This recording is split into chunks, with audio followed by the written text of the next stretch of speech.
the truth, you see. I cook, I clean, you know I give you everything, and still you cheat. Oh, what would you do if you were me?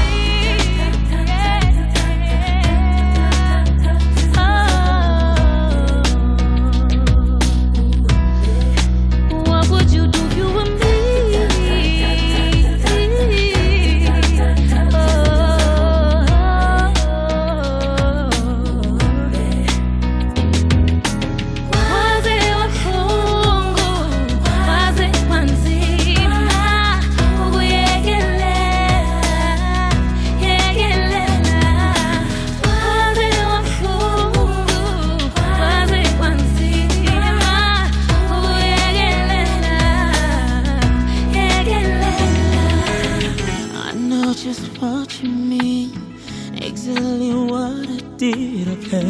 With all your fantasies, I take responsibility. I will never do this again. I promise I'll stay here with you.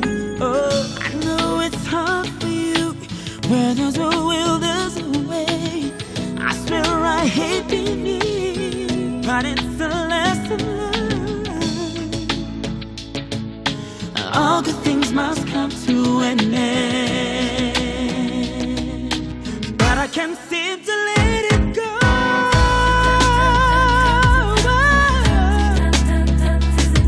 Yeah, I don't wanna leave it. Could you let me stay? I wanna stay with you. Yeah.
And that is how we kick off Friday morning from our side. A little bit of Monewa coming through with Yegelela. And we were in a little bit of a chatted discussion with my tech operator here to say, is it just us or do we hear Donald harmonizing in this particular song? And I think that final note clinched it for me.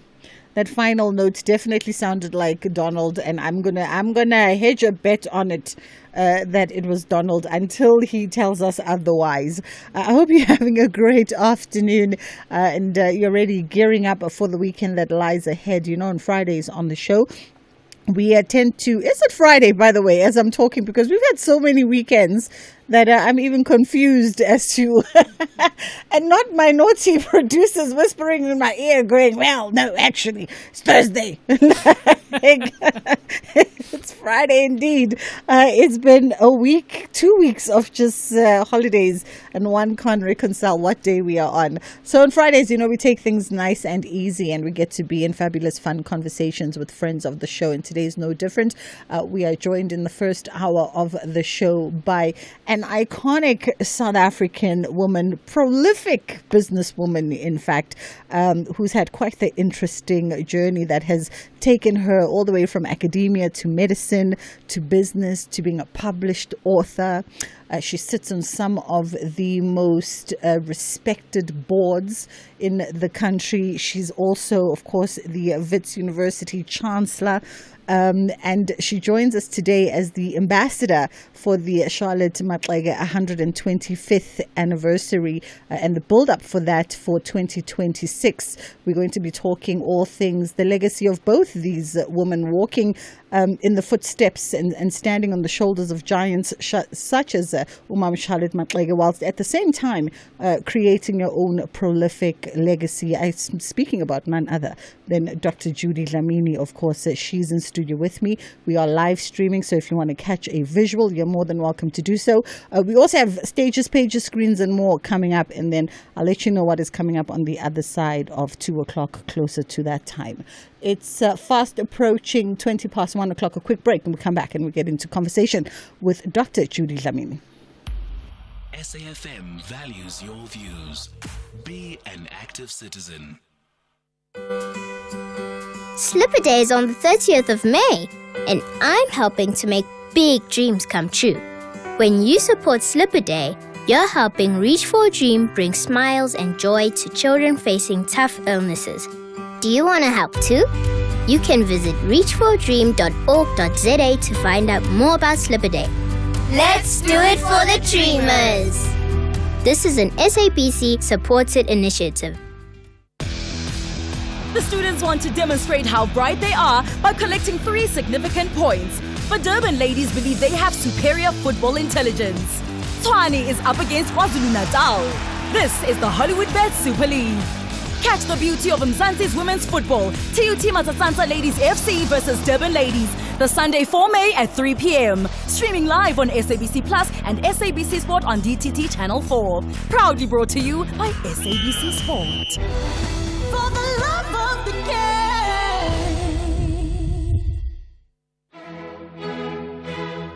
Do you want an experience of a lifetime? Where every day is filled with challenges of providing Lisa Vanderpump curated experiences while dealing with rivalries, romances, and misadventures. It's drama at Vanderpump's French Estate. Chantel Rosabelle and the staff can't wait to give you a front row seat to all the drama. Catch Vanderpump Villa, Saturdays on S3 at 8:30 p.m. S3 open up. Luck could be on your side when you play Powerball and Powerball Plus for 59 million rand in total estimated jackpots this Friday. That's right. Play Powerball for an estimated 33 million rand and Powerball Plus for an estimated 26 million rand today. Buy your tickets now in store on nationallottery.co.za, the mobile app, cell phone banking, or simply dial *120*7529# for USSD. Panda, Pusha, play. Players must be 18 years old to play responsibly. E2 is the proud operator of the National Lottery. The Full Circle with Bridget Masinga. Monday to Friday, 1 to 3 p.m. All right, we are in conversation this afternoon with the businesswoman, Chancellor of Wits University, and of course, she's a woman of many, many accomplishments. The list is too long for us to even run through. She's a doctor both in academia as well as medical. Dr. Judy Dlamini is joining us today, and we're honoring the legacy of Mam Charlotte Maxeke, 125 years of impact as a build-up, and we're going to get to this iconic big woman, but just between us in studio, we were bantering because I was saying to Dr. Jay, geez, what does it take to be both a doctor of academia and a doctor of medicine? It just seems like such a daunting journey. But you said on the contrary. Yeah, it's fun. It's fun because, especially if you have our history, you will know because you're so young. But when I was a child, it was like you're told about what you can be and what you can be, which was limiting. So to be able to try this and try that and try the other, it's so fulfilling because it actually kills the prejudice and the stereotype of what we can be and can't be. So you just have fun. Right. Trying these different fields and getting into them, experimenting, enjoying yourself, moving on, Yeah, it's actually a privilege. Yeah. I like that. Interestingly enough, even though with the perceived sort of independence and the options and the freedoms that great women have fought for, you still get this perception, especially from black women, that we are destined to fit into particular boxes. They're still not really that embracing of what you've just said, that you can redefine and reinvent yourself at any point in time to be whatever the imagination deems. But you're so right, Bridget, and there is a reason for that. We don't talk enough about those that came before us. Because what I'm doing is no different from so many heroines that I look up to, starting with Charlotte Maxeke. I mean, here's a woman. For starters, she got a BSc. You still talk now about STEM. We don't have black women as if it's because of the lack of capacity of black women. And yet, the first black woman, South African, actually graduated with a BSc, and not just in this country, but in a first world country, to show us the capacity that a black woman has.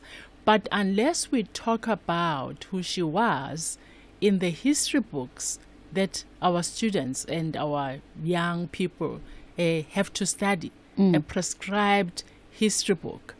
I mean, she was in the religious space. She was a social activist, a political activist. She did it all. And we don't hear about that. We don't hear that Mam Charlotte was the first African of any gender to address the Ministry of Education of the time in the 1920s, to actually talk about the importance of education for the African child. We don't know all those things. But if we were to have it in the history book, then people will know. People my age will tell you exactly when Jan van Riebeeck came to this country. Yeah. Why can't we have a child, my grandchild, telling me exactly when Mam Charlotte Maxeke graduated with a BSc and when she actually presented to the Ministry of Education? It has to be in a book that is prescribed. Our history matters, and as long as our history is about us being conquered, about us failing, about us corrupt, all my grandkids will ever think of when they think of a black person is that, what we portrayed as, and it has to be changed. Would you say that maybe that makes up part of the why you've chosen to move and build in the way that you've chosen to do? Definitely. It's many reasons, Bridget. One of the reasons is that I'm indebted to the Mayor Charlotte Maxeke, the Malahleha, who was the first black woman to be a doctor in the country, and so many others, because I'm like, they broke the stereotype so that I could actually step in. They normalized all these things that I'm aspiring to be. So mine is to just embrace it and do something about it. And one of the things I like about Umam Charlotte is that she has such a beautiful way of saying that you need to live amongst your people. And if you have to rise, you rise with them. And she lived that. So those are some of the role models that it's one thing to talk about stuff, but it's something to talk about stuff and leave it. Here is someone who's come from the US with a BSc, but she goes to the rural spaces and galvanizes social activism within those spaces. It's not like, okay, now I'm coming back from the US, I now have an accent, I don't belong there. It's actually elevating me to be above my people. No, it's actually bringing you back to the people, and you infuse what you've learned and make sure you rise with them, so that even if you're the first, you are not the last. So it's such a beautiful example that we learn from her. And it's so important for us, I think, to keep fostering that, because, you know, in these contemporary times we live in, if you speak to younger female leaders who are on the trajectory to their C-suites, they often talk about this dynamic between themselves and what would be senior female allies in different spaces.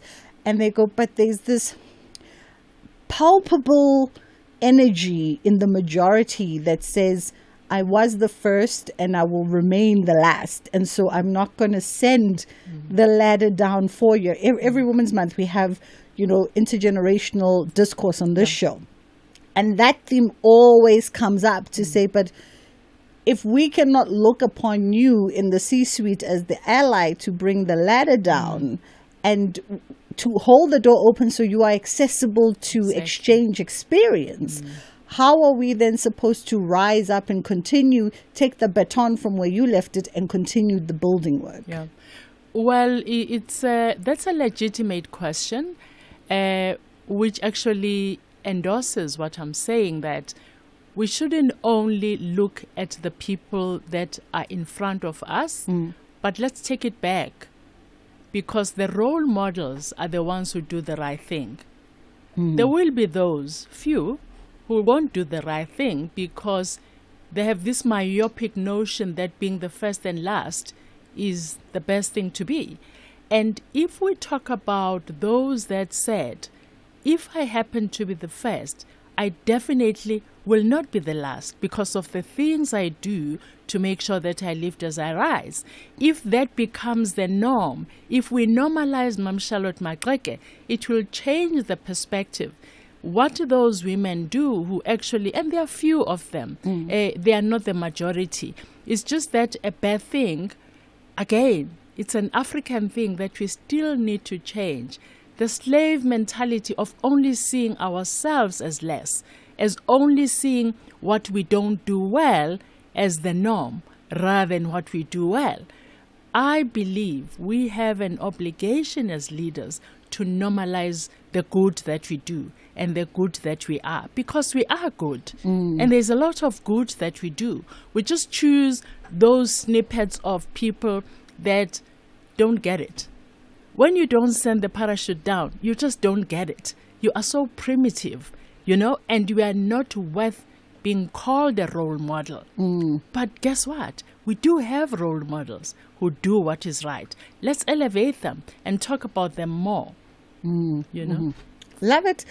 This is why we have these conversations. We're joined by Dr. Judy Dlamini today, who is a prolific businesswoman, Chancellor of the Wits University, and of course Ambassador for the Charlotte Maxeke 125th anniversary. But as you can tell, also really just a daughter of the greats who bulldozed their way into the history books. We're going to take a quick pause here for the headline news, and then we come back on the other side and we continue our conversation. By the way, if you want to be a part of it, you're more than welcome to do so. You can always send me a voice note. You know that voice note number by now, 061-410-4107, or you can give us a shout on 086-000-2032. It's just gone 1:30 on The Full Circle with myself, Bridget Masinga. Thank you, Bridget. And the news headlines on SAFM. I am Ondelamban, and a very good day. Kelly Smith and her co-accused have been convicted of kidnapping and trafficking her daughter, Justin Smith. The Western Cape High Court has found that the state proved beyond reasonable doubt that Smith, her boyfriend Jacqueline Apollos, and their friend Stevino van Rijn sold the then 6-year-old girl for the purpose of exploitation. Eastern Cape police have arrested 4 suspects aged between 28 and 46 in connection with the murder of 2 women in Woma in Gqeberha.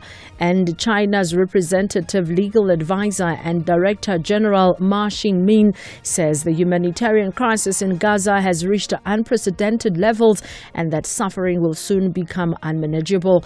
A full update follows at the top of the hour.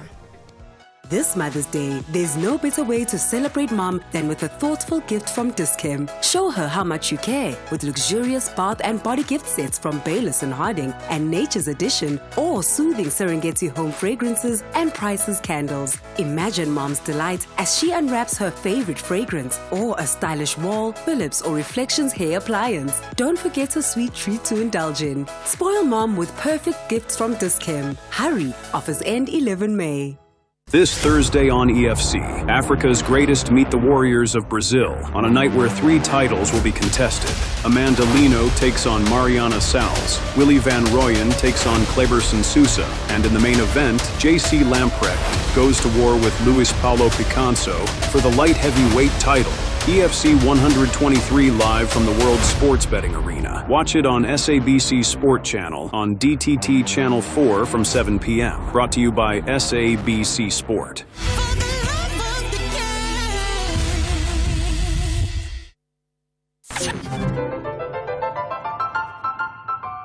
Hi, my name is Kutlwana Masote, your host of Weekend Sundowner Classics every Saturday and Sunday afternoon between the hours of 4 and 7 p.m.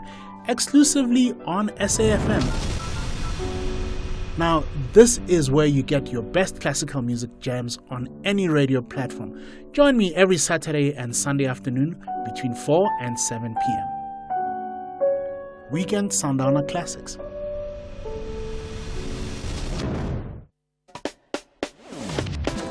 Bridget Masinga on SAFM.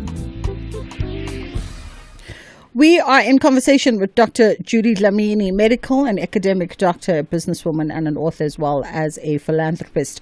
And she's published the book Equal But Different, The Other Story and Grow to Be Great. She needs no introduction by the world of business as her accomplishments and her pioneering sense speak for themselves.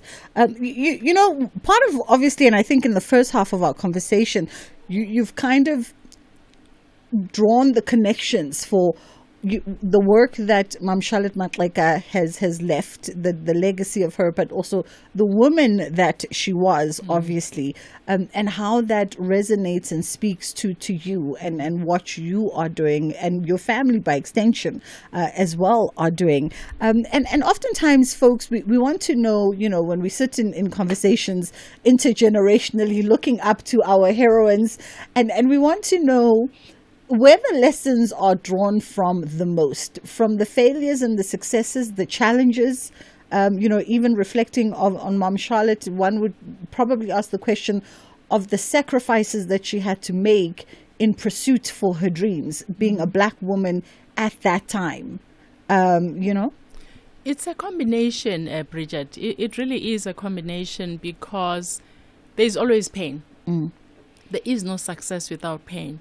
There's always sacrifice, because when you go in pursuit of an activism role, you actually are foregoing something else. You could just be making money and not caring about anyone else. You could just be focusing on your family and pretending like everything else around you is normal. Or you can make the conscious choice to chase both, right? To make your family a priority, but without foregoing the purpose that you are here for. Because when you look at the things that you have capacity to achieve and do, surely it's bigger than just our families. It definitely is bigger than us. And when you have a history that we have, and when we have the inequality that we have in this country, so if you are privileged like some of us are, then you have the purpose to do the littlest you can do to change the status quo. And I always say, especially to young people, I like that you keep on talking about intergenerational conversations, because I think we can have more of those, because when we have those conversations, then we learn to know that it's not easy it's not perfect, but it's doable, and it's perfect in its imperfection. And we have to embrace that, So I think as long as we remember that it really is bigger than us and our myopic view of the space that we are in. And it's bigger than us in the sense that don't say, it's too hard.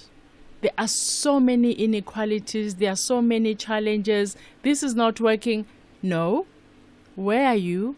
What do you have? And what can you do with what you have wherever you are to make that change? Because even this much of a change, a small change, matters when they need you so high.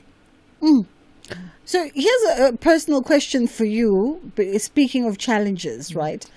Oftentimes, folks will look at your success and they see just the end of the journey and it's not the end, far from it. But they see where you are now, and then the assumption is there must have been some unique circumstances that got Dr. Judy Dlamini there. And as you probe deeper, you talk to us about for you the moments that really sort of created that intersection where you had to decide. You had to decide, do I forge on with this and realize the dream, or do I just give up? Yeah. I think the starting point is ambition. The dreams. I always encourage young people to dream. And I always also quote the first woman president in the continent was elected, Ellen Joseph Sirleaf. Exactly, right? Who says, if your dreams don't scare you, they're not big enough. So your dreams have to be big because you are ambitious. But the two other things that we all need is hard work and focus. There's a guy I interviewed who said, hard work in such a way that even your hands are scorched. There is no shortcut. Hard work is a given. Success is linked to hard work. People will always talk about work smart. That's parallel to hard work. So, and you will fail. I've failed many times. And I'm sure Mam Charlotte, if we were to wake her up today, and say, tell us about your journey, there will be failures along the way. As long as we are cognizant of the fact that failures don't define who we are. Because once there is success, people don't know how many times you failed. My first serious failure was at medical school. And, and you're like, oh my goodness, do I? But if you have this ambition, if you have this dream and you're like, no one is going to stop me from achieving my dream, then the failure just makes you harder. It says to you, you have to work harder, than the last time. And it's we can't allow failure to define us, honestly. And we stand on the shoulders of giants that didn't allow a vicious system like apartheid to define them and to conquer them. So ours is much easier, quite frankly. Yeah. It's so much easier. People died so that I can sit on this studio and talk about myself, because who are you? A black in studio talking about us. Who the hell are you? You don't belong there, So I think as long as we remind ourselves that, it's easier, it's much easier for us.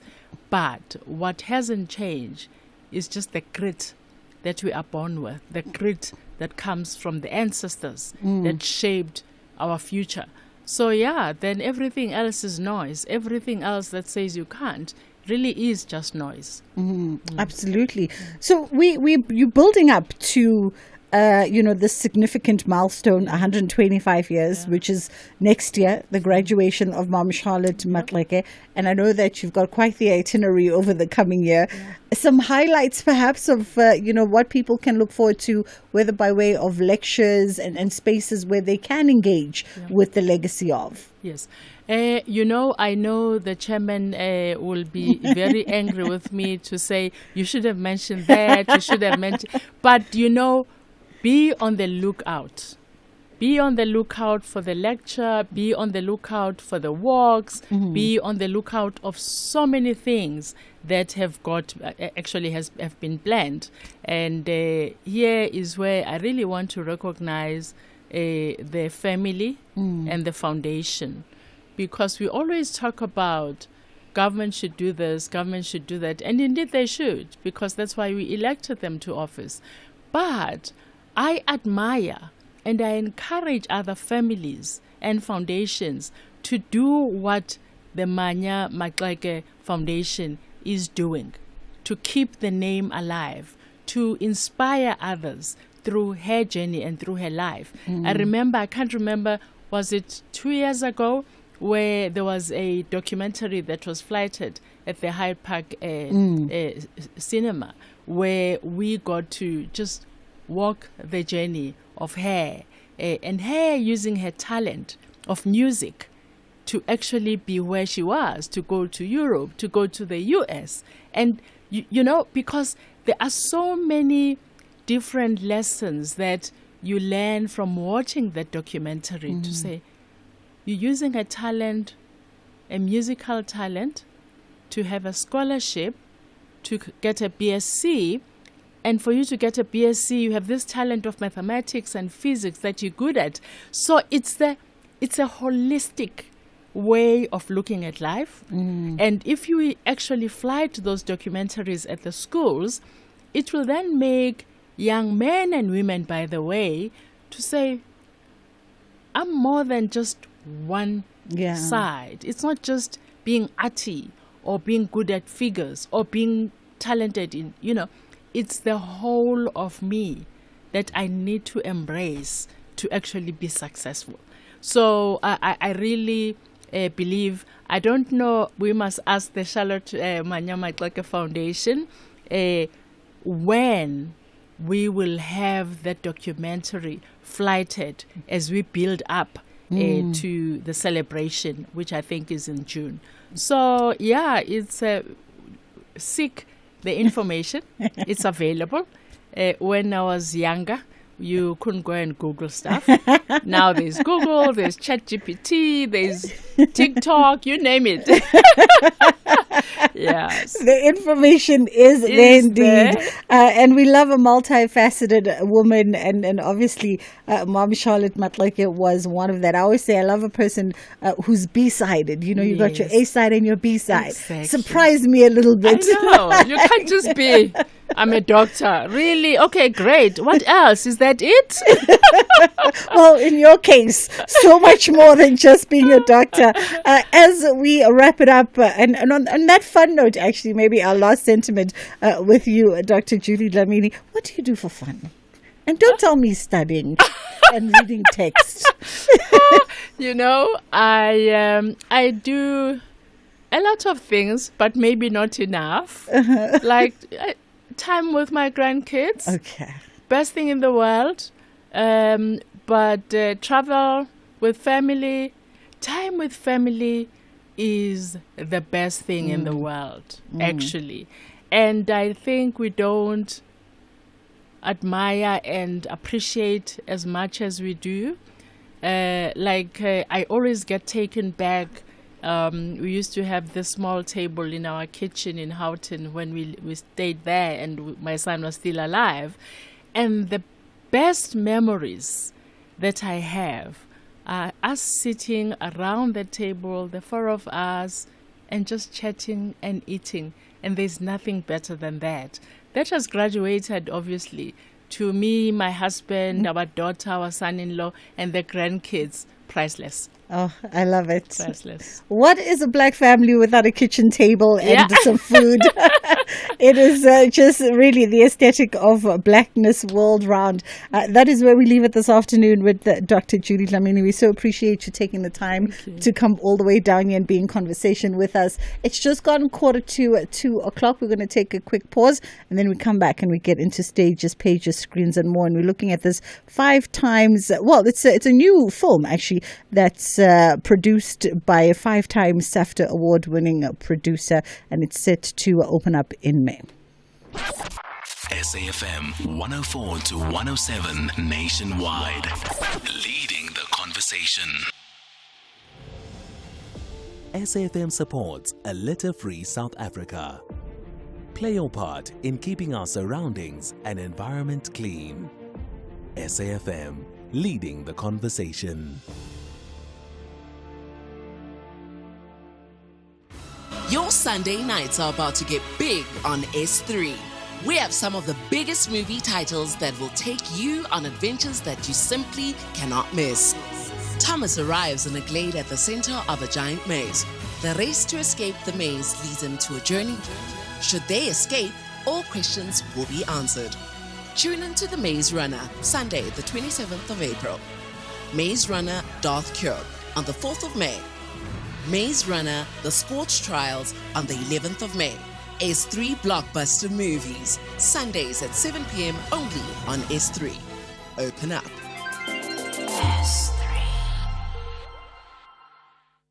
It takes a while before these arch rivals meet in the final. But when they do, everything stops. Nabi is confident to delight the Amakosi fans. If the fans love Kaiser Chiefs, automatically love Nabi. While the back-to-back victor, Rivero, chases the third consecutive title. Whenever it's time to go, we're going with the intention to be competitive, to try to be better than the opponent. This is the Nedbank Cup final. Witness the Soweto Derby. Gold and Black battles it out with Black and White on Saturday, 10 May at 4:30 p.m. Streaming live on SABC Plus and SABC One. Then on SABC radio stations at 6 p.m. Proudly brought to you by SABC Sport. For the love of the game. Ashraf Garda on SAFM.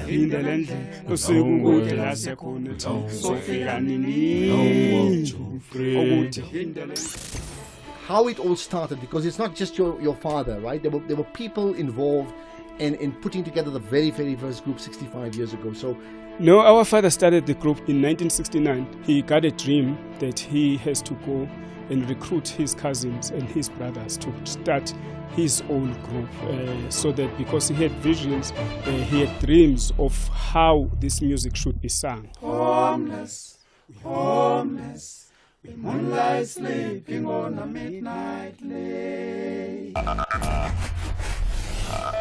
You're listening to the National Pulse. The Full Circle with Bridget Masinga, Monday to Friday, 1 to 3 p.m. Nothing I love more than sitting in conversation with successful black women who, just easily and wholeheartedly share their journey and their knowledge. I hope you got a little something from that conversation with Dr. Judy Dlamini. You can double back to it on our podcast as well as YouTube if you want to see the visual representation of it. Right now, we are catching up with our next guest. My screens of communication have gone off. Oh, there we go. We are catching up with our next guest now, Udumi Gumbi, who is a 5-time SAFTA award-winning producer and producer of the film Die Deconstructie van Rita Bloem. A complicated love story, and it's set to hit cinemas nationwide in May. How are you doing, Dumi? I'm doing great. Thank you, Bridget. Great, awesome. So you took me back to Afrikaans class. Yeah, your Afrikaans is better than mine. Let's leave that there. So if my Afrikaans is better than yours, how do you then proceed to produce an Afrikaans film? I always find it interesting, in fact, when you get interracial producers jumping on particularly Afrikaans projects. It's probably my limited and ignorant understanding of what it takes to produce certain genres of films. Well, actually, this is my 4th Afrikaans language film. Wow. So how it usually happens is, well, I work with my co-producing partner, Kati Weineck. Yeah. So we both sort of like look for projects, or people approach us with projects. or we develop our own projects. So like this came via her. It is based on a novel of the same title by Zelda Bezuidenhout, very nice local author. She's one of the bestsellers in that genre. And then so they develop the script in Afrikaans, and then I get the translated English version. So by the time that the script landed on my inbox, it had gone through a couple of rounds of script editing. So, and then for us, it really is about the script. So like the script was really, when I read the English version, the script was awesome. So then we then decided as a company to then go ahead and try and raise money and get the film made. So that's how it usually works. Similarly, for if we were doing a Zulu language film, we probably would develop that in English and then get it translated into Zulu when we get into production.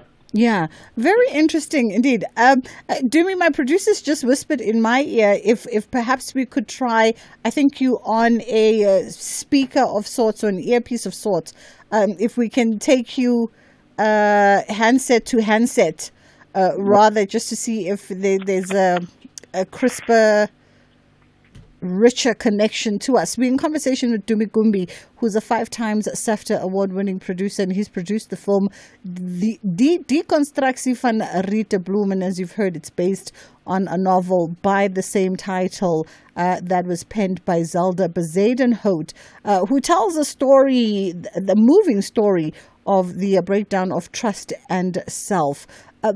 Before we even get into the synopsis, here's my other point of curiosity.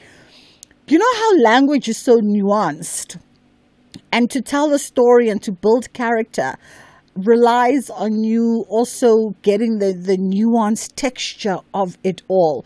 But I guess from a producer's perspective, you don't really necessarily have to always understand the nuance of it, or I'm wrong, for as long as the nuance of it is in the original language script for the audience to grasp. Yeah, because like basically that's why the script was developed in Afrikaans first, so that like we don't lose that nuance that you speak of. So we get the translated version, so which sort of like gives us an essence of what the actual dialogue would feel like, you know. And then obviously as we get into pre-production, you're speaking to the director. Peter Grobler did a great job on this, our director, and then you sort of like, yeah. So there's a lot of sort of like pre-production work that goes on before we even go onto set. Yeah. So that's where you then sort of like get exactly what the film is going to be about. So you sit in all those meetings, so that like by the time that we get onto set, we actually know what kind of film we are trying to make. Absolutely.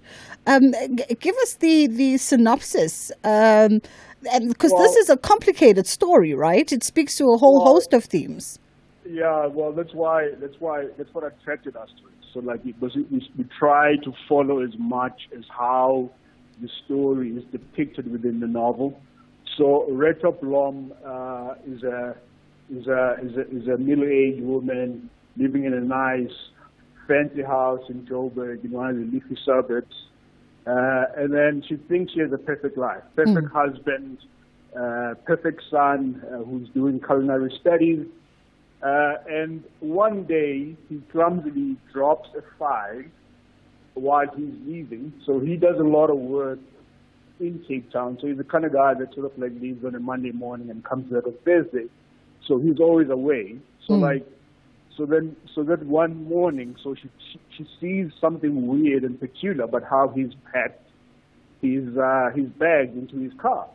So then she goes to her friend and she basically says to her friend, "I think my husband is having an affair," right? And then the friend is sort of like, "That's crazy because like this guy's a straight-laced kind of guy. There's no way that this guy's having an affair." And then the question of the movie, is he hiding something more sinister. What is he doing when he goes to Cape Town for all those weeks? And that's what the film's about. It's really about her trying to figure out what her husband has been up to, and is her life as perfect as she thinks it is? So like that's why it's the deconstruction of her basically. So she's finding out about her marriage. Is the marriage as picture perfect as she thinks it is, or is there something more happening there? And that's what really the film is about. You know, she finds out what this guy is really up to when he goes down to Cape Town. In terms of the cast here, because I know you've got some award-winning actors making up this ensemble. Yeah, that's another thing that we really sort of like spend time on is on the casting. You know, we really spend the time trying to find the right actors for these roles. I have a few friends in the film industry, they always say, "Oh, please put me in your films." I always say, "Well, we need to find the right role for you. You know, you can't just put people for the sake of putting them in jobs." So like, we have Antoinette Lowe. I think this is the third film we've done with her now. We really love her. She was in our film that won the SAFTA last year, The Friend of King. She's a fantastic actress. We've got Francois Coutier, another brilliant actor. And then also as well, we have Kevin Smith, the great Kevin Smith. I think this is the second film in a row now that we've made with him. So like, it's a nice cast, great performances, and looking forward to see what the public thinks of the film. Yeah, I mean, no doubt it's going to be a hit, and I know that it's open nationwide come May 23rd is that opening date at cinemas nationwide. And like I said, no doubt it's going to be a hit, and I think because also of the language, I always say this, you know, one thing I admire about Afrikaans communities is that they support the arts and culture. Yes, they do. So I'm pretty sure. And we have Karen Zoid with us. We have a couple of songs from Karen Zoid. Yeah. So like, so it's a real powerhouse of a film. Absolutely. Fabulous stuff. Well, listen, congratulations on this project. All the very best. I hope that you've put in some subtitles there. Yes, I see there are subtitles, English subtitles for the cinema, so that those of us who are not well-spoken in Afrikaans can at least go and enjoy it as well. That was 5 times SAFTA award-winning producer, and he's behind the production of this one, Dumi Gumbi. Die deconstructie van Rita Bloem, and that film opens up come May the 23rd. It's going to be an exciting time for films at the cinema, I think, this winter. Yes, we were speaking last week, and another local film, I just forget the name of it now, and then this one, all of them opening in May. So good times ahead. Let's take a quick break, and then we come back. We get into the 2 o'clock news. Every person, no matter who you are, what music you're inclined to listen to, and what you do with your weekends. You need a weekend playlist.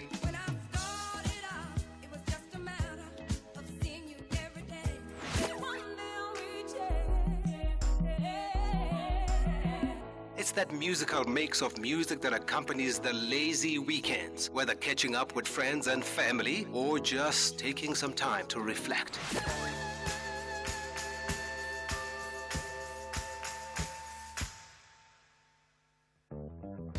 Tune in to The Soundtrack of Your Life with me, Ernest Pillay, Saturdays and Sundays, 1 to 4 on SAFM. Here, there, and everywhere. SAFM 106.6 FM in Bloemfontein.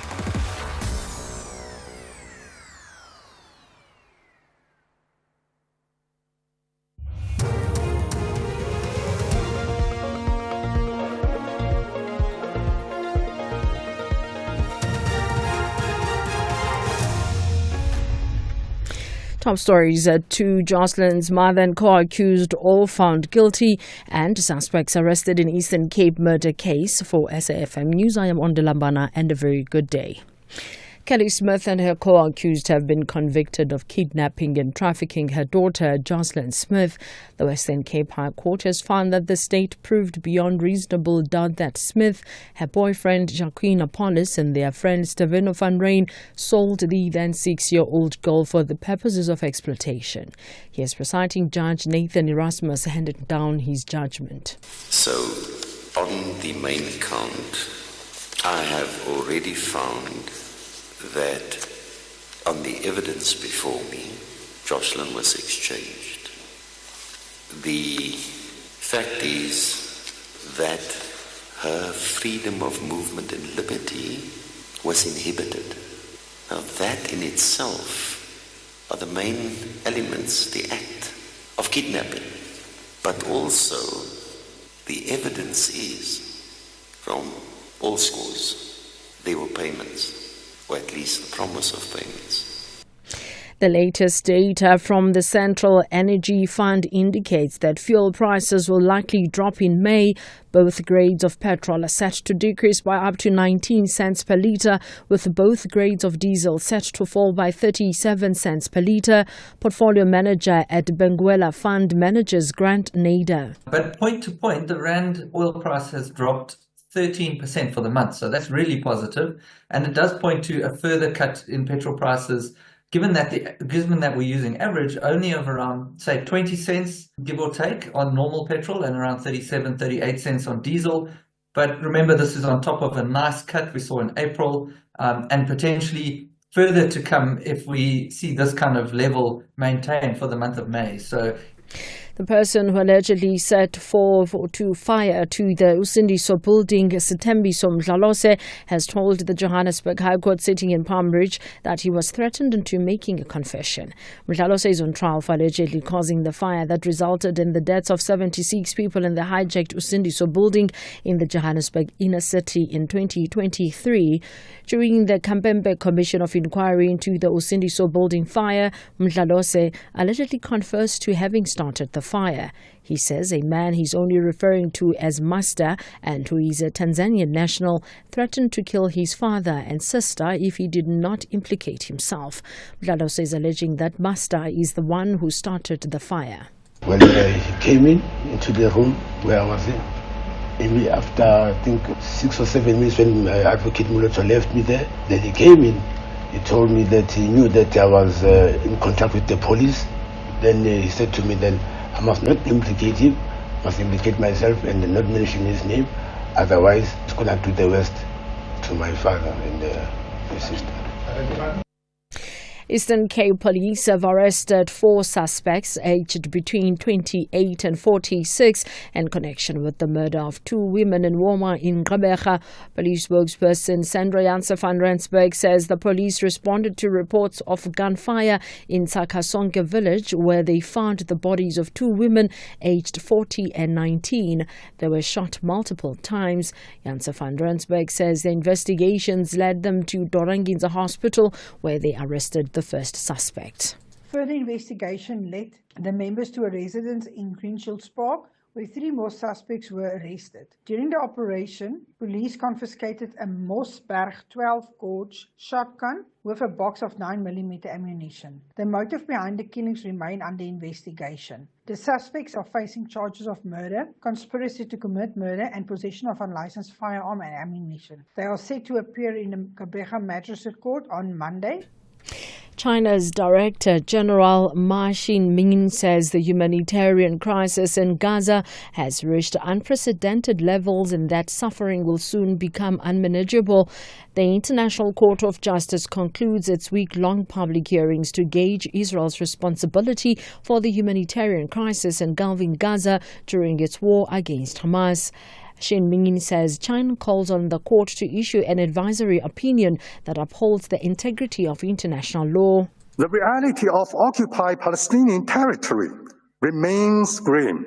Occupation continues and starvation persists. The desperate eyes of Gaza's children pierce our conscience with 2 burning questions. Will international law surrender to the brute force? Will the pillars of civilization yield before the law of jungle? Recapping the top story, Kelly Smith and her co-accused have been convicted of kidnapping and trafficking her daughter, Jocelyn Smith. The Western Cape High Court has found that the state proved beyond reasonable doubt that Smith, her boyfriend, Jacqueline Apollos, and their friend, Stavino van Rijn, sold the then 6-year-old girl for the purposes of exploitation. I am on Delambana for SAFM News Headlines at 2:30. SAFM 104 to 107 nationwide. Leading the conversation. It's the catch of the season as our 3 madcap fishing fanatics are back, embarking on even a more exciting adventures across the globe. Get ready for bigger fish, bigger laughs, and more extreme destinations in a series packed with adrenaline-fueled fishing antics and plenty of friendly rivalry. Fishing Impossible Season 2, Fridays at 10 p.m. only on S3. Open up.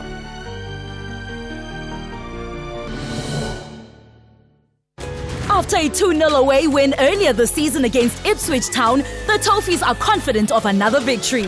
Batters it beyond Murrich, and Everton lead at Portman Road. Meanwhile, the Tractor Boys believe the only way to make pressure mild is to triumph. Far post is Ben Johnson. It's 2-0 Ipswich. What on earth is going on?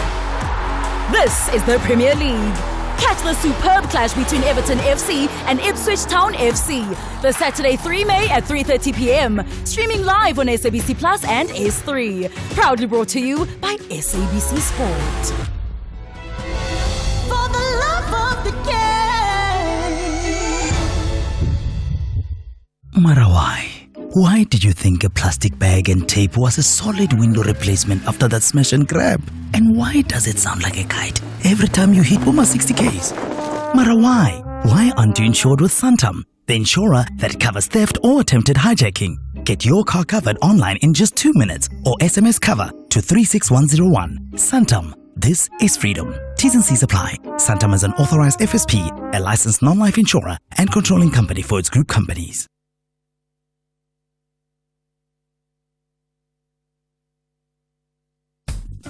The Full Circle with Bridget Masinga, Monday to Friday, 1 to 3 p.m.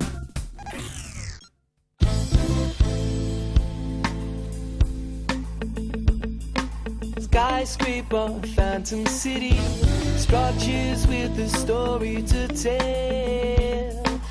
From the other side, on a race against dilapidation, tripping over hurdles of time.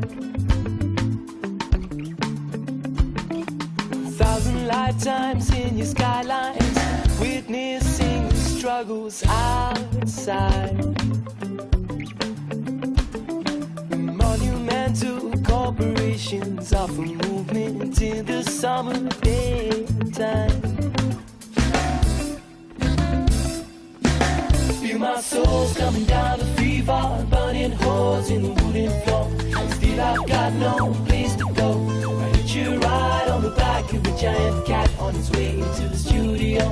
Feel my soul's coming down to fever, burning holes in the wooden floor.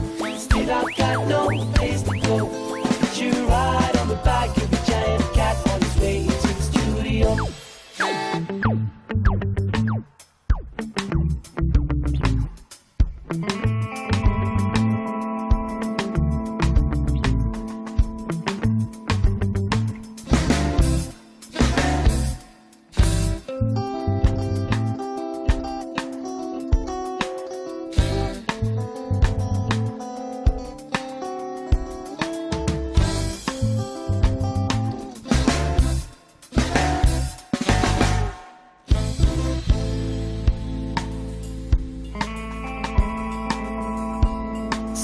Blocks over, eyes over my shoulder.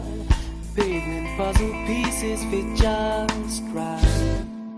On the other side, on the other side, on the other side, on the other side. Now I count my steps and hold my breath till the next ride.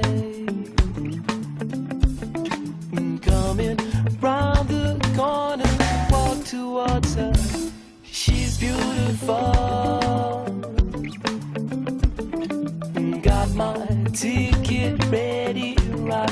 wasted on the way home. Feel my soul's coming down to fever, burning holes in the wooden floor. Still I've got no place to go. I hit you right on the back of a giant cat on his way to the studio. Feel my soul's coming down to fever, burning holes in the wooden floor. Still I've got no place to go. I hit you right on the back of a giant cat on his way to the studio. Feel my soul's coming down to fever, burning holes in the wooden floor. Still I've got no place to go. I hit you right on the back of a giant cat on his way to the studio. Feel my soul's coming down to fever, burning holes in the wooden floor. Still I've got no place to go. I hit you right on the back of a giant cat on his way to the studio. I hit you right on the back of a giant cat on his way to the studio. I hit you right on the back of a giant cat on his way to the studio. I hit you right on the back of a giant cat on his way to the studio. I hit you right on the back of a giant cat on his way to the studio.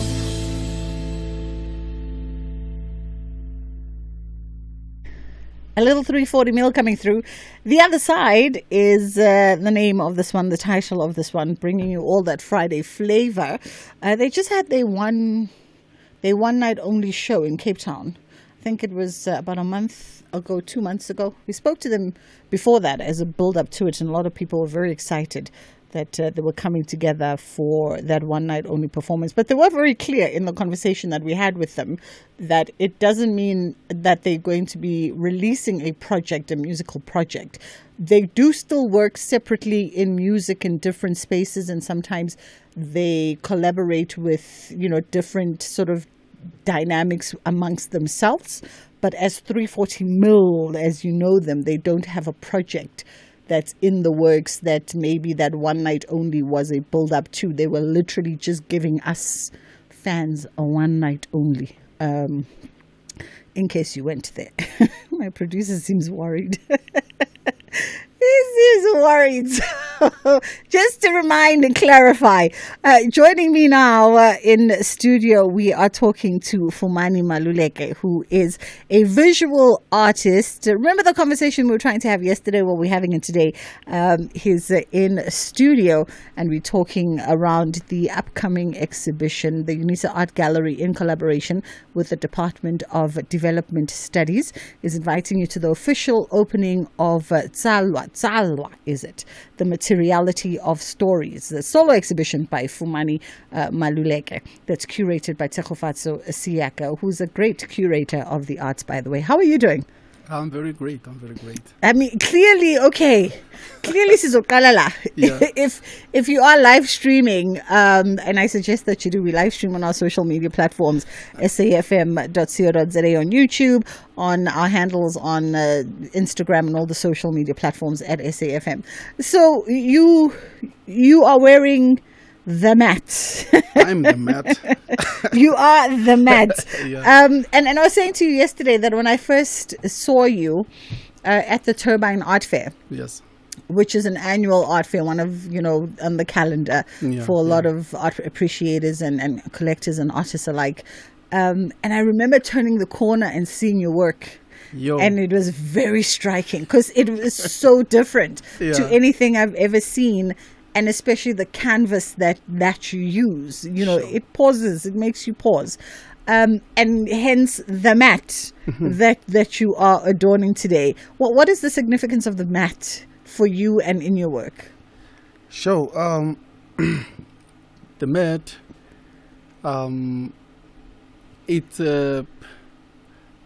before I became, or before I had or created my trademark on the grass mat, I used to believe there is a coincidence or something like that.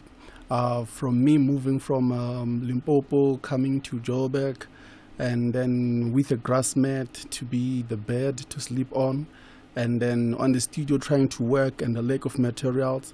And then suddenly I saw the paint splitting next to the grass mat, and I'm like, out of shock, and I'll notice that the paint can stick on the grass mat, and suddenly I start working on it. And then now when I go back home to source more of the grass mat, that's where I found the secret. And then I started checking from the grandmothers that are around, looking for the grass mat. They ask, what do you want to do? I'm like, remember our grandmothers, they don't understand art. So I have to break it down to their understanding. I'm like, okay, I want to draw some cartoons on it. And then that's where we get to understand. I'm like, okay, this. And then I've confronted my grandmother about this because in the village, she used to be the one who supply the villagers with the grass mat. She used to make them. We grew up seeing her making them. So now I confronted her. I said, I need these grass mats. And then she'd be like, what do you want to do with them? I told her. And then she'd be like, I thought maybe you knew. I'd be like, you knew what? She'd be like, ask your mom. You were born on the grass mat. I'd be like, yo. I was shocked. I'd agree. So I start now of confronting my mom as well about this. And she told me, I'd be like, yo, in life there's no coincidence. Everything is predestined by God. So I'd be like, since now I've approached the grass mat, and when I come back home, they tell me the story of the grass mat. So it means me and the grass mat, we are one. We are intertwined.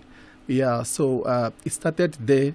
And I'd be like, okay, let me tell the story the way it is and through the grass mat and collaborate with each and every grandmother. Yes, the story started there with me. And you know what, I also sort of, for me, the other thing is that I think as Africans, whether South Africans or wherever you travel on the continent, the grass mat, the traditionally woven grass mat, is something that is quintessentially tied to every African. Yeah, that's true. You know, because even if you are one of the fortunate ones that are now born in the suburbs and you are raised in the suburbs, if I open the closet of your house, there is a grass mat or two, because when we go to our ancestors, we lay the grass mat. Of course. When we go to pay lobola, it's our Spanish. Yes. Yeah. So in that case, I was in Hong Kong, I think 2 weeks back. 3 weeks back. So what happened there? I was exhibiting the same grass mat, and then they start telling me that no, we have our own here. It's called bamboo. Yes. A different one. And I'm like, really? I'm saying, yeah. So we have the project as well that is coming from the side of Hong Kong, where I'm collaborating with the people from that side with their kind of the mat, which is bamboo. Yeah. Yes. I listen, you can create art and find an artistic ancestral connection in most things, as Fumani has done with the grass mat. I mean, when you hear his story, everyone has a coming to Joburg story that normally starts off with you packing one suitcase and finding some decent lodgings, a roof over your head, you know, and a grass mat was your bed for a while. I'm telling you. And now the grass mat has become the thing that is feeding your dreams. Now it has become my resting place of my creativity. Oh, I like that. Yes. The resting place of my creativity. I'm the only one who on earth. I did some researches. I believe everything has to be on internet. I don't know if the people who came before us, they've used the grass mat. They used the grass mat on different things, but not to paint on as an African canvas. Now I've made it an African canvas, of which my goal is to see this grass mat to be adopted by the European artists. Remember, we have movements in art, which is realism, Fauvism, Cubism, and all those movements that came from the European side, that's South Africa, we are working on. So I believe that now the grass mat will become a movement in South Africa, whereby whoever will want to work on the grass mat will be part of the Shiteba movement. Look at that. It's 20 past 2 o'clock. Let's take a quick pause for the break, and then we'll come back on the other side and we'll continue learning more from visual artist Fumani Maluleke. Save and win a car with Spar, for real. Stand to win one of 50 fiery red Hyundai Grand i10 sedans. Buy any participating products and swipe your rewards card to enter. Get 1 kg stock country spread medium fat tub for $43.99, plus 100 megs free data on Spar Mobile, or 900 gram Bacoma wheat Bix, original only, for $49.99, plus 100 megs free data on Spar Mobile. Price is valid until 6 May while stocks last. T's and C's apply. What matters is still coming up. It's a massive football rivalry. It is one of the biggest football derbies in the world. Amakhosi clashes with the Buccaneers at the Calabash. This is the Betway Premiership. Lisekazini. Experience the Soweto Derby, Kaizer Chiefs versus Orlando Pirates on Saturday, 3 May at 2 p.m. Streaming live on SABC Plus and SABC One. Then on SABC radio stations at 3 p.m. Proudly brought to you by SABC Sport.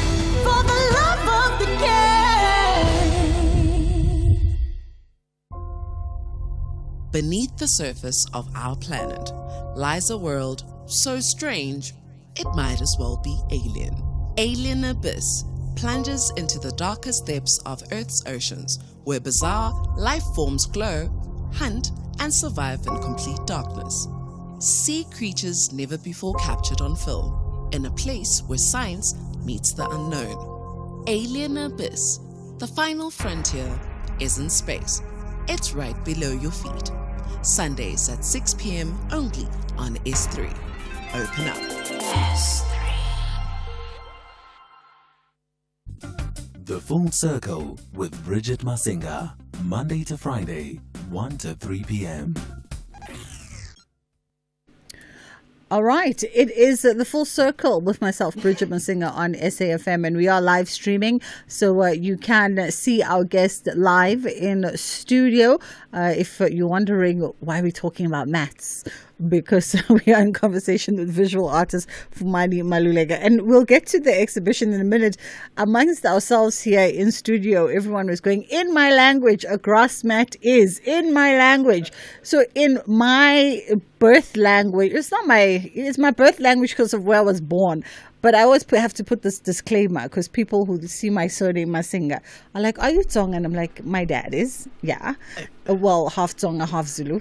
And then my mom is Swati Ngwenya from Nelspruit. And then I was born in KZN. So I've always identified as Zulu, right? Yeah. So in Zulu, Situkantu. Yeah. And in Tsonga? Ishitebe. Patrick in Sutu, Speri, what are you? Museme. Museme. What is that? Peri. What is that? Tswana. Madala. What? In Ndebele it's Lihoho. Lihoho. Yeah. Okay. There we go. We've got 4 out of how many languages? So you can tell us what the grass mat is in your language. We'd love to know.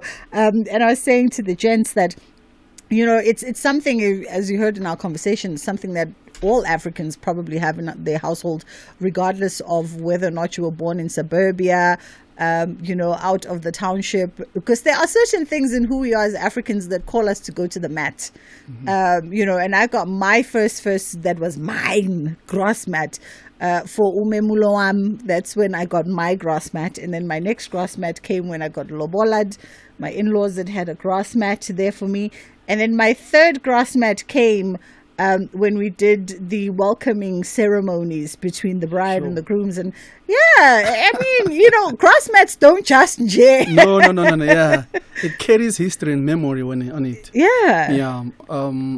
That's I'm seconding your point on that, to say that the grass mat, it's not something that is Tsonga specifically. No, it's cultural. It's for each and every tribe. Yeah, the Nigerians, they have it. The Mozambican people, they have it. Our 9 provinces, they got it. It's like even the Zulu, like some of the mats that I collect from Swaziland.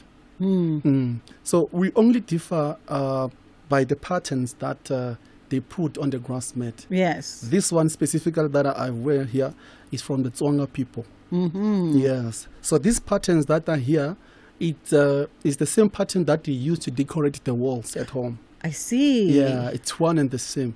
It's their part of their colors. Yes. Yeah. Mm-hmm. No, that makes sense. That makes sense indeed. Hey, listen, our WhatsApp is open because now I've put that out there, and I really do want to know what a grass mat, a traditional African grass mat, is called in your language. And, did you come to have it because of some significant rite of passage that you had to undertake, or did you just bought it because, you went to Wamaimai and you decided to when you just want the mats and you'll figure out ukuthi phansi komthunzi welanga. So you've got the exhibition that is happening, and it's a part of the UNISA Art Gallery, well, in collaboration with them and the Department of Development Studies. Tell us about this particular exhibition. What does it speak to? This exhibition is about it's about the materiality of stories. These materials that I have here as a grassmate, and the story and the memory within it. And in this exhibition, we have a sonic video. Okay, before we get to the sonic video, to add more, to further more on this, this exhibition, I've collaborated with the grandmothers who happen to this grass mat. It carries the memories of 30 years in existence. So I went to visit different grandmother, Limpopo, in Venda, in Swaziland, in Mozambique, just to source this grass mat that have the meaning on them. Some of the grass mat, some of the grandmothers who happen to create the grass mat, they are still alive. So it's the people that are featured, and then in a part of giving back to the community and giving them a hope to create the grass mat again. We collect from them more often. So coming back to the materiality is to collaborate with everyone through their meaning. That's why when you look at the piece that I've portrayed the grandmothers that are working, harvesting the reeds, doing the process of putting the story. I understand, it came to my senses that it's not just the grass mat that they do and give away. No. Every pattern, every strings here that is attached to the grass mat, it carries the information. It carries, if it was blood, I was going to say, it carries the genes on it. It carries something that it represents, that the spirit of that particular person. So it means a lot to our grandmothers. Hence I was saying, I don't just draw and cover the whole grass mat with the paint. No, I made some touches because it's a collaboration. Yeah. Yes. Yeah. By the way, for anybody that wants to see Fumani's visual art on the grass mat canvas, he's a visual artist who uses the grass mat as a canvas, and it's a wonderful thing to behold because it almost even comes out as 3D when you talk about the grandmothers, in the reeds and the felts and some of the stuff that you exhibited at Turbine 2 years ago. It depicted such scenes. I remember, people walking in the pathways amongst the reeds, but it's painted on the final product. I do. I scratch because I believe that I'm someone who like to when I go to Limpopo, I take it as a road trip. I drive there, and then on the way, on the N1, I'll be able to see the atmosphere, the way it is, the sky, the bush, the jungle, the way it is. Sometimes I park and I admire how the sky looks like, how the grass looks like. And then when I get back to my studio, I want to bring that grass mat from the grass. I want to bring that grass from the grass mat. I scratch it so that it can be part of the part of the cloud. At my work, when you look at my work, you see the dominant of the sky. Yes. I'm very good when it comes to that. It's my center point. Let me say that. It's my central point to depict the grass, to depict the sky that full of energy and hope. Because I believe that when you look at me today, dresses like this, dresses on a jacket or on a vest, it determines by the sky outside. I have to communicate with the sky to check by the weather, what's happening. Is it hot? Is it warm? Is it bad? I have to check on. And back there, our grandmothers, they have to look in the sky to take time. Listen, Fumani, I think we're going to need all the time in the world, but we have to leave it there for today because they want to play just one grass mat voice note. Keep the grass mat voice notes rolling. We'll play them towards the end of the show. But as we say goodbye to Fumani, we're going to play just one and then get into the headline news. Ikansi leli nikhuluma ngalo bafethu Miss Masinga yini grass mat ikansi lelo bafethu ningatranslate yonke into lapho ikansi bafethu. Good show, thank you. Thank you, Bridget. In the news headlines on SAFM, argument in mitigation and aggravation of sentence is expected to be heard from Friday next week in the Jocelyn Smith kidnapping and trafficking case. The person who allegedly set fire to the Usindiso building, Setembiso Mdlalose, has told the Johannesburg High Court sitting in Palm Ridge that he was threatened into making a confession. And a small group of concerned citizens have embarked on a march to the Gauteng legislature in Johannesburg to protest over the high number of illegal foreign nationals in South Africa. A full update follows at the top of the hour.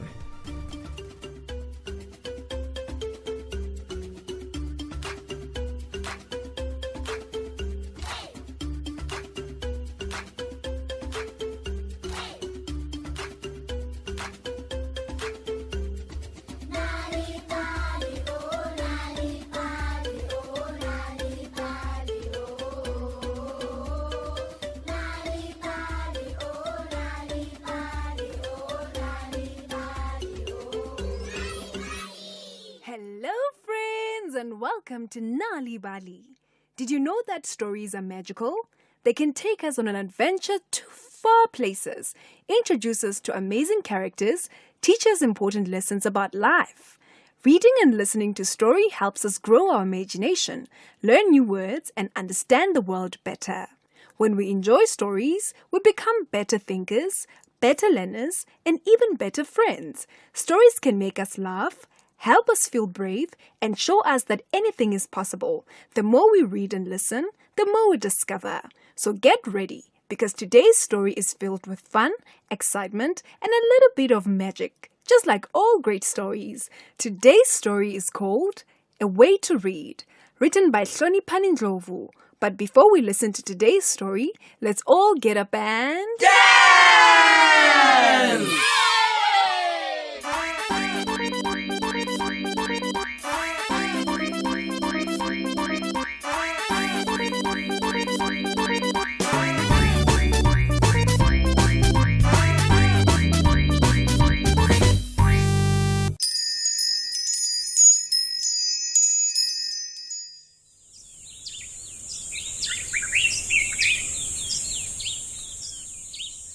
This is Sipho and his best friend Buhle. They love stories, especially stories about animals, insects, and birds. That's why they love reading outside in the shade of a baobab tree close to where they live. Sipho does all the reading while Buhle listens carefully to each story. You see, Buhle can't read. She cannot see the words because Buhle was born blind. Although she is blind, Buhle sees a beautiful world in her imagination, but instead of seeing colorful pictures, she uses sounds, smells, and a sense of touch to bring stories to life. Sipho, can we please read one of the books about Buba the butterfly today? Buhle asks. Then she continues. I love those stories. I can imagine how beautiful butterflies must be with their soft wings and delicate legs. Oh, of course. I'll read your story, Buhle.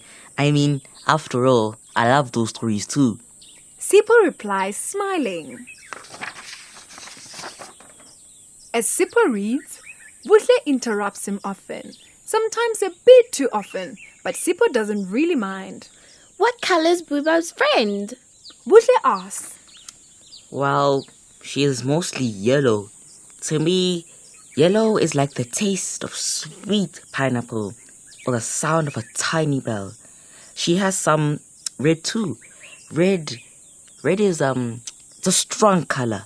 I think it would taste like beetroot and smell like wood fire. Sipho explains. Then she must be a kind and happy butterfly. Buhle says confidently. Sipho looks at her curiously and asks, And may I ask, why do you say that? Well, because pineapple has a light, sweet taste, and when people are kind to me, it makes me feel light and happy. Beetroot tastes strong like the ground when it's raising. It makes me feel safe from danger. All right. Now stop asking questions if you will. Buhle, please. And let's find out what happens next, okay? Sipho smiles. He knows Buhle can sometimes be impatient, especially when she wants to hear the rest of the story. What? Honestly, you were the one who started asking questions. Sipho teases before he continues to read the story. At the end of the story, Buhle sighs. Sipho, you know I appreciate when you read to me, but I really wish I could read too. It would be wonderful if I could read on my own. I would also love to write my own stories and read them to you. She says. Sipho has heard Buhle say this before and he decided that he is going to do his best to make Buhle's wish come true.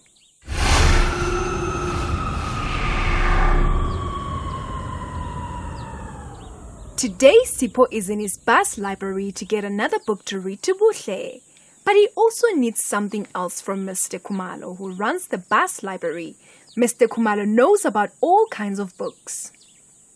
Mr. Khumalo, could you please help me? You see, I need a book for my friend Buhle who can't see. Sipho asks. Well, what kind of stories does Buhle like? Mr. Khumalo asks. She loves stories about butterflies. We just finished a book about Booba, the butterfly. Sipho answered. Mr. Khumalo smiles and say, Wonderful! I have those Booba butterfly stories that everyone loves. Look at this one. You will both enjoy. You can read it to her. Mr. Khumalo, I don't mind reading to Buhle. But you see, the thing is, she really wants to read books on her own. And she also wants to write stories. Well, do you have any books for children who can't see, maybe? Sipho asks. I don't have any books like that at the moment, but let me see what I can do for you. Mr. Khumalo replies kindly.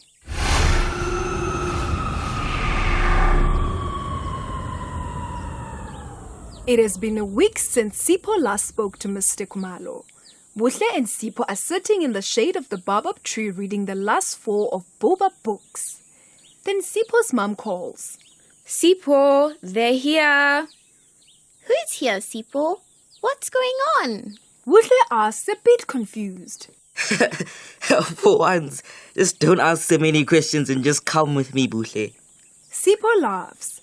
He guides Buhle towards a beautiful library bus. It is not Mr. Khumalo's library bus, but he is there, standing next to a woman wearing spectacles. Hello, Buhle and Sipho. I'm Miss Moyo. I hear you two like stories about Booba.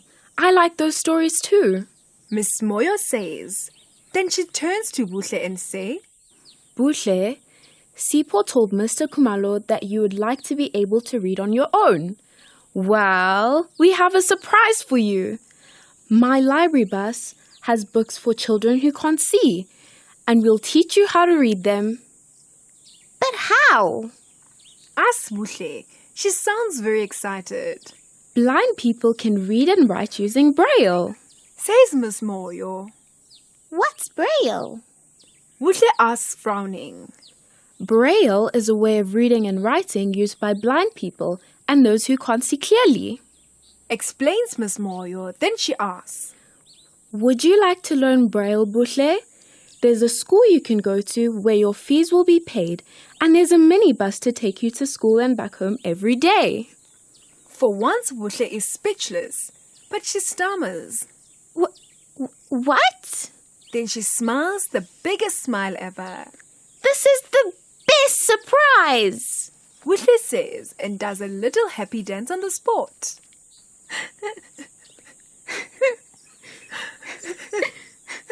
Buhle's mother is crying. Sipho's mother is also crying, but they are happy tears. Miss Moyo says, your friend Sipho made all this possible, Buhle. Sipho is a wonderful friend. I wish I had a friend like him when I was growing up. Buhle grabs Sipho and gives him a big hug. Thank you, Sipho. Now I can learn to read on my own. And then I'll learn to write my own stories in Braille too. Buhle says, sounding very happy and excited.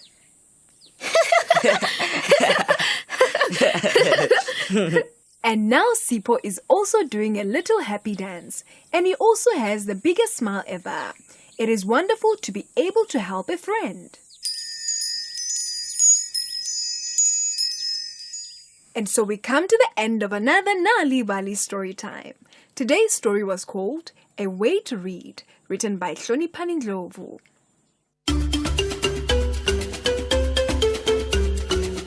Did you know that reading and telling stories to children at home can help them do better at school? If you want free stories to read to your children or for your children to enjoy on their own, visit the Nalibali website www.nalibali.org or Mobi site www.nalibali.mobi. You will find stories in 11 South African languages as well as tips for reading and sharing stories with your children to grow their potential. Also look out for the bilingual Nalibali Reading for Enjoyment supplement with great children's stories and activities, available in newspapers.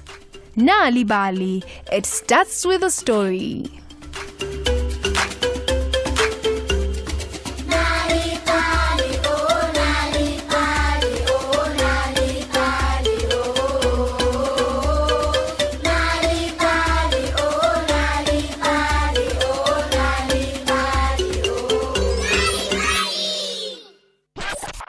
SAFM 104 to 107 nationwide. Leading the conversation. Join us Tuesday on Afternoon Express as Mihlali Ndamase reveals tips and tricks she used to become a makeup and beauty legend. Tando Tabete shows us with hard work and dedication, anyone can reach their dreams. Social media star and sneakerhead Kim Jade shares a day in her life. Interior designers Silvio Rick and Leslie Carsten give us a tour of their stunning home. That's Tuesday at 6 p.m. with repeats on Sundays at 8:30 a.m. only on S3.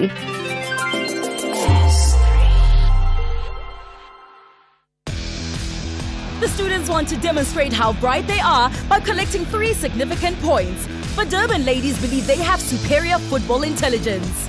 Tshwane is up against KwaZulu-Natal. This is the Hollywood Bet Super League.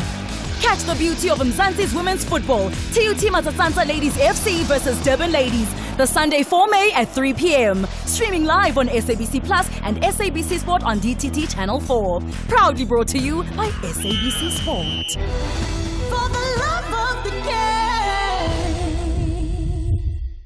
game. Night Talk with Oliver Dixon. When leaders need to account, we call on them. When society needs to debate, reflect, and advance, we're here to have the conversation. Join me, Oliver Dixon, on Night Talk every Monday to Thursday from 10 to 12 midnight.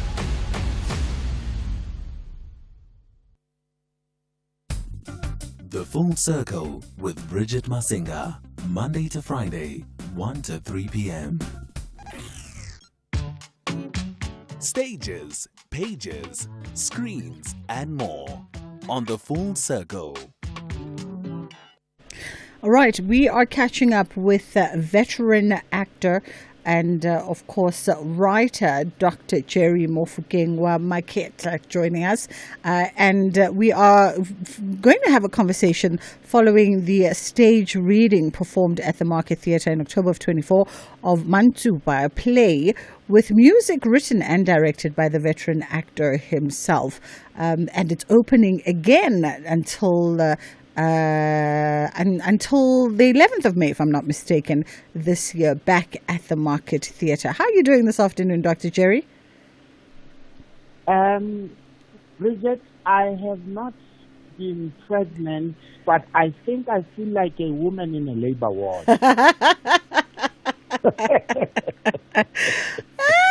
And I can tell you that that feeling of a woman in a labor ward is one of anxiety, anticipation, excitement. Yeah. It's all the cacophony of emotion. Absolutely. You've been waiting for this day, but when the day comes, you think, oh my God, I'm excited, but I'm nervous. You're excited, but you're nervous. Interestingly enough, because, a veteran actor, thespian such as yourself, one would say, well, why would you be nervous? One would just want the excitement. Yeah. Bridget, there's something like a radio behind you or something because I hear you twice.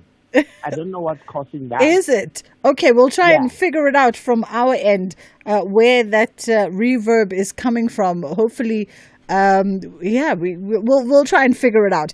But where does the nerves come from, considering you're a veteran at this? Look, if the nerves are not there, there's a problem. It means I'm taking my audiences for granted. I'm arrogant. And I am taking the play for granted. I don't understand the gravity and the sensitiveness thereof. So these butterflies and these nerves are necessary. You know? No, absolutely. This work is something that you staged in 2024. It was performed at the Market Theatre. School us a little bit, because those of us who are not thespians. So when we say following a stage reading, what does that speak to? Because now you have a fully developed production. You see, there's a problem in that people expect you to write a script from your study, go take it to the rehearsal room and have an opening night with you having tested the script with yourself. The staged reading is an opportunity to have your fellow colleagues, like I had Makhaula Ndebele, also with the support of Greg Hoffman, and we put together the staged reading so that we can hear the script and begin to imagine it. That's what the staged reading was about. And so now, at a staged reading, there's somebody reading directions that this happens and this happens. Now, you don't have to imagine it. We do it for you on stage. And that's really the difference. Oh, I see. So, Mansupa, give us the synopsis, because I know that the music is written and directed by yourself, but give us the synopsis here of the story and some history. All right. Music I've borrowed from artists, giants around me, but basically I have fictionalized this story so that people can chew Mansupa with a clearer understanding. A great-great-granddaughter of Mansupa called Tolwana gets the spirit of her grandmother, and in the play, my grandmother used to heal people through song. So now, when you get that spirit of Mansupa, you must accept the spiritual discipline that goes with it and the benefits of a song. The modern young person, Tolwana, she wants the fame and the everything that goes with the song, but not the spiritual element of it. And so she starts running away. And she gets it all wrong until she gets back to her identity, to her calling, to herself. Only then does the song come back. That's it in short. Oh, I see. And by way of cast, I mean, you have the legendary Florence Masebe also joining this ensemble cast. Tell us about the intergenerational mix here of the stars. All right. Florence Masebe, I said to the Market Theatre, I'm looking for a mother of Tolwana. And it's got to be somebody that when you look at them, they are a mother. They must have all those qualities of nurturing, of mothering, of protecting, and all that. And I was surprised when Florence Masebe raised her hand up. And I saw a few other people, but no, I couldn't move beyond Florence Masebe. And she's been a gem in that audience, in the rehearsal room, inspiring, nurturing, coaching fellow actors. And then I have Teko Munahe, the man who he just roars when he speaks, and he does poetry like he's the Shakespeare of the production as far as the language is concerned. Then we have the young Leomile, who is just gets the notes right. And so when you take the journey of somebody that tries to sing, and the grandmother says, you're going nowhere until you come back to yourself. And then she just gives you, I don't know, I've gotten goosebumps just listening to her throughout the journey in the production. And then we have Itumeleng. I don't know how to explain Itumeleng. She's this little chihuahua that just bites at your ankles. And she just does it right. She runs over that stage. She's just lovable. Next to Tseko Monaheng, I think they call her Pumba and somebody. I can't remember who it was. So it's this big giant and this little one next to them. And then, of course, I have Mohato from Bloemfontein. She's the power that actually helps Mama and Tolwana Leomile to get to play their best cards because of how she challenges them. So those are the 5 guys. Mawande Stirman and Godfrey are just giving us the musical notes. You'd think you have a whole band there. And to me, the dancer just helps you to get into the spirit and the soul of what's going on that stage. Sounds like a wonderful production indeed, and well worth the pregnancy over the last couple of months. So you you are opening tonight, if I'm not mistaken, right? We've had such an overwhelming response. We're opening tonight and tomorrow night. Wonderful. Tonight and tomorrow night, and running until the 11th? The 11th. Running until the 11th with all the usual show times for theatre productions. And of course... it's 7 p.m. every day. Well, we go on until Sunday. Sunday is 3 p.m. for those people who don't want to drive at night. And then we start again on... Takes a while before these arch rivals meet in the final. But when they do, everything stops. Nabi is confident to delight the Amakosi fans. If the fans love Kaiser Chiefs, automatically love Nabi. While the back-to-back victor, Rivero, chases the 3rd consecutive title. Whenever it's time to go, we're going with the intention to be competitive, to try to be better than the opponent. This is the Nedbank Cup final. Yona, Yarona. Witness the Soweto Derby. Gold and Black battles it out with Black and White on Saturday, 10 May at 4:30 p.m. Streaming live on SABC Plus and SABC One. Then on SABC radio stations at 6 p.m. Proudly brought to you by SABC Sport. For the love of the game. Ashraf Garda on SAFM. Outside the legal advice given to the minister that, in fact, then the ministry's legal team approached the DA for an out-of-court settlement. I mean, that's a fact, yeah? Yeah, it is a fact. 100% they did so. Okay. Here's a quick yes-no, right? The EFF has called for the finance minister to resign. In the light of what you've just said now, should he resign? Yes, no? He should have never been deployed there to begin with. Karabo Kaukrao, the DA's national spokesperson. You're listening to the National Pulse. Find the podcast at safm.co.za. Stages, pages, screens, and more on the Full Circle.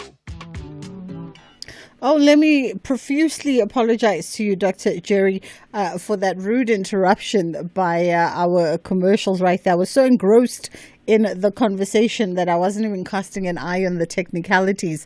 And we are talking to Dr. Jerry Mofokeng wa Maketa, and of course he is waiting in anticipation for Mansupa. It's been months in the making. It's finally being presented to you as the audience and appreciative theatre at the Market Theatre. And we were just running through the schedule, but the show is on until the 11th of May, and it's going to be staged at the iconic John Kani stage and reprising all of the standard theatre times, including that Sunday matinee. A very important piece of work, this one, with an incredible stellar cast as well to bring the words and the music to light. What are your or what is the hope of the reception? Because I know theatre makers, when you write and you get into rehearsals, somewhere in the back of the mind there is what you would hope the audience takes away from your production, or how you would hope they receive and engage the work that you're presenting to them. And this is a very important story because it is also a very important piece of Basotho culture and Basotho history. For a start, I'd like people to come watch this play and use it as a mirror on themselves as far as their own identity, spirituality, and so on. Number two, I'd like people to begin to appreciate Basotho afresh for who they are, how they speak, how they sing, how they do their poetry through the life of Mantsopa. An appreciation or reappreciation of the Basotho culture for itself. There are sections that I have not translated. I've left them English Sesotho as it is. When people watch Zulu films and what have you, you don't get subtitles, you get it as it is for the beauty of what it is. And so that's what I want. But then thirdly, I hope that people can go beyond the cultural festivals and Mikete and begin to appreciate our own culture in a professional platform, international professional platform that the Market Theatre is. And you see, Bridget, they've given me the theatre. They've given me the best sound in the theatre. They gave me the best lighting designer. And every element is up to detail. And so when you consume that story, it's Basotho couture. I don't know what word to use now. It's Basotho delicacy. I love it.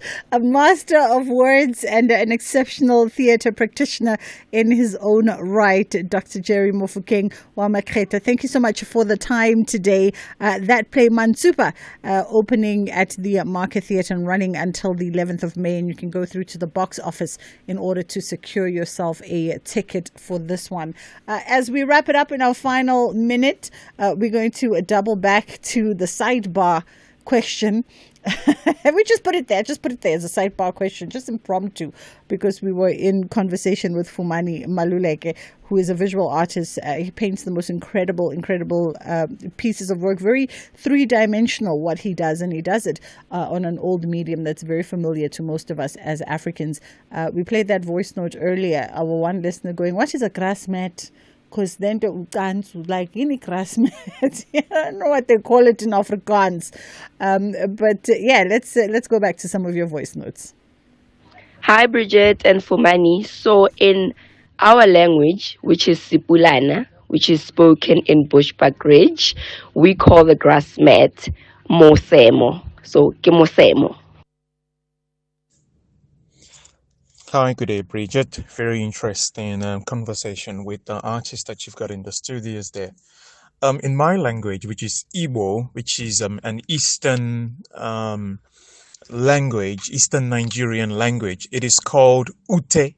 So the mat is called Ute in Igbo. Thank you, Isaac, Peter-Maritzburg. Ute, with that inflection as well. Ute. In the Igbo. There we go. We've learned an Igbo word today. Thank you so much for always choosing to be in conversation with us. We don't take it lightly. We appreciate it.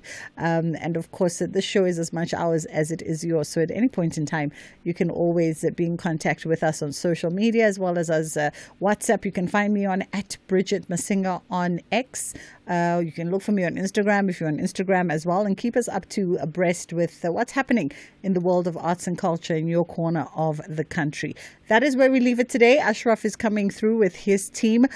Be safe, have an incredible weekend, and remember to prioritize rest. Inshallah, God willing, we get to do it again. Top Sport on SAFM. I am joined this evening by Dr. Zbu Ntuli, who is the Bulls Daisies team doctor. Dr. Zbu, all these players collapsing, whether it's during a live match or not, but from your point of view as a medical professional in the sports space, what usually goes through your mind when you hear of these stories? So ultimately, before we doctors, we are human beings. And fear would probably be the first thing. I think that is